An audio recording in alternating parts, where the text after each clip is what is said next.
아빠 까빨! 간단하게 보고 듣는 인도네시아 뉴스 8월 14일 금요일 시작합니다. 좋아요와 구독 버튼 잊지 마세요. 인도네시아 코로나19 현황입니다. 8월 13일 기준 확진자 수는 전날 대비 2,098명이 증가한 13만 2,816명, 사망자는 전날 대비 65명이 증가한 5,968명, 완치자는 전날 대비 1,760명 증가한 87,558명입니다. 오늘의 환율 소식입니다. 백제아은행 오늘 오전 8시 기준 US 달러 살 때 14,850루피아, 팔 때 14,880루피아입니다. 루피아 대 하나 정보입니다. 하나은행 오늘 오전 9시 기준 매매 기준율 100루피아에 8.09원으로 측정되었습니다. 이번 주 인도네시아 식자재 가격 동향을 안내해 드리도록 하겠습니다.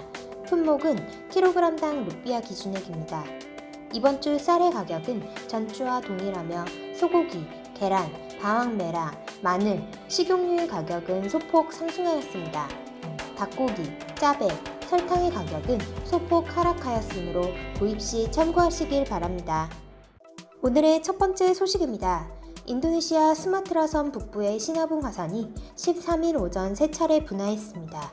시나붕 화산은 지난 8일과 10일에도 각각 2차례 분화하는 등 최근 활동이 잦아 현지인들이 대폭발을 우려하고 있습니다.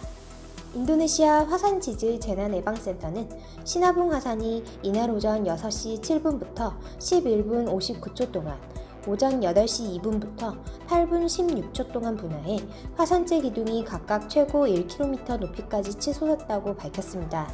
이어 오전 8시 31분부터 17분 15초 동안 세 번째 분화로 화산재 기둥 높이가 최고 2km로 관측됐습니다. 시나붕 화산 감시 관계자는 회색과 갈색의 두꺼운 화산재 기둥이 동쪽과 남동쪽으로 기울어진 형태로 관측됐다고 밝혔습니다. 다음 소식입니다. 한국과 인도네시아 외교부는 양국 기업 경제인 입국 시 자가격리를 면제해 줄 수 있는 제도를 마련했다고 발표했습니다. 주 인도네시아 한국 대사관 등에 따르면 양국 기업인은 17일부터 사전 절차를 밟으며 코로나19 예방을 위한 14일 자가격리를 면제받을 수 있습니다. 한국에서 인도네시아를 방문하는 경우 주한 인도네시아 대사관에 건강진단서를 제출하면서 비자를 신청하고 초청 기업이 인도네시아 투자조정청 서한 발급 등 증빙 절차를 거쳐야 합니다. 주한 인도네시아 대사관에서 비자가 발급되면 출국 72시간 이내 코로나19 유전자 증폭검사 음성 진단서를 가지고 인도네시아에 들어오면 재검사 없이 즉각 자가격리가 면제됩니다. 하지만 인도네시아 출장 후 한국에 돌아가면 코로나19 검사와 14일 자가격리를 다른 입국자와 똑같이 적용받습니다. 다음 소식입니다. 인도네시아 정부가 국산 과일의 국내 소비와 수출 확대를 도모하고자 합니다. 농가 소득 확대와 외화 확보가 목표입니다. 아일랑가 경제조정 장관은 과일의 무역 수지는 19조 1천억 루피아 적자였다라고 말하며 주요 수입 과일은 포도, 사과, 오렌지, 배로, 수입 총액은 16조 7천억 루피아인 반면 주요 수출 과일인 망고, 파인애플, 바나나, 망고스틴의 수출 총액은 9,861억 루피아에 불과했다라고 말했습니다.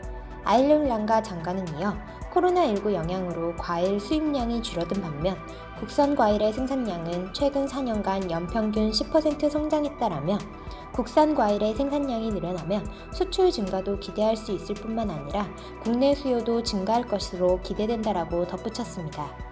1월부터 5월 과일 수출량은 전년 동기 대비 73% 증가한 37만 5천 톤이었습니다. 경제조정부 차관은 코로나19가 유행하고 있는 가운데 수출 시장에서 동남아시아 과일의 수요가 증가하고 있다. 관련 기업과 농가의 생산량을 확대하겠다라고 말했습니다. 다음 소식입니다. 인도네시아 국영공항 운영사 앙카사푸라2는 자카르타의 수카르노하타 국제공항에 상용 헬리포트를 개설한다고 발표했습니다. 오는 23일부터 가동을 시작하게 되며 국내 공항에서 헬리포트가 상용화되는 것은 이번이 처음입니다. 헬기장은 공항 서쪽의 2.7헥타르 부지에 설치되며 국내에서 전세기 사업을 담당하는 화이트스카이 항공이 운영합니다. 앙카사푸라2는 헬리포트를 설치하여 국내 각 도시와의 연결성을 늘리겠다고 설명했습니다. 화이트 스카이의 대논 최고 경영자는 수카르노 하타 공항의 헬기장에서 자카르타의 오피스 빌딩과 호텔, 의료기관 등 헬기 2착륙대 171개소와 연결할 수 있다라고 말하며 우리는 상용 헬기 이외에도 의료용 헬기 운항도 다루고 있다고 말했습니다. 코로나19 감염이 확산되고 있는 가운데 헬기 수송을 의료용으로 활용할 수 있다고 강조했습니다. 수카르노 하타 공항은 또한 제3터미널에 4성급 호텔과 오토바이용 주차장을 새로 설치했습니다. 앙카사푸라2의 무하마드 사장은 코로나19 영향으로 항공업계가 침체하는 가운데 새로운 시설을 개설해 공항 이용률을 활성화하고자 한다. 업계 전체의 수준 향상을 도모하고 싶다고 강조했습니다. 다음 소식입니다. 동영상 서비스 틱톡의 모 회사인 중국 기업 바이트댄스가 인도네시아에서 뉴스 어플리케이션을 인수한 후 중국 정부를 비판하는 콘텐츠를 올해 중반까지 검열해 왔다는 의혹이 제기됐습니다. 바이트댄스는 2018년 인도네시아 당국이 포르노그래피, 부적절한 콘텐츠, 신성 모독 등을 이유로 틱톡을 금지하자 인도네시아 뉴스 앱 바벨을 인수한 뒤 베이징 본사에서 뉴스 수집 관리 기준을 작성했습니다. 이 지침에 따르면 중국 정부의 비판적인 기사는 바벨에 게재되지 못하거나 삭제됐습니다. 한 소식통은 천안문, 마오쩌둥 같은 단어가 포함된 기사가 삭제 대상이었다고 말했습니다.